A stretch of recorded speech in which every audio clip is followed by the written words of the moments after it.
তোমাদের সকল ভাই বোনদের জানাই আমার পক্ষ থেকে শুভ ভাইফোঁটা।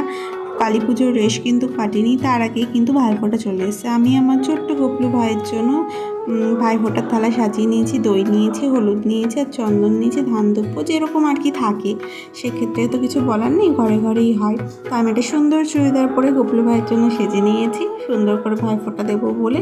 তো আমি ভাইয়ের কপালে দিলাম ফোঁটা, জম দুয়ারে পড়ল কাটা, যমুনা দেয় জমকে ফোঁটা, আমি দিয়ে আমার ভাইকে ফোঁটা বলে ভাই ফোঁটায় 3বার এরকম চন্দন, একবার ঘি, একবার দই, একবার হলুদ দিয়ে ফোঁটা নিয়ে নিলাম, দিয়ে দিলাম। দিয়ে তারপর ধান আর দ্রব্য দিয়ে আশীর্বাদ করে নেব সঙ্গে।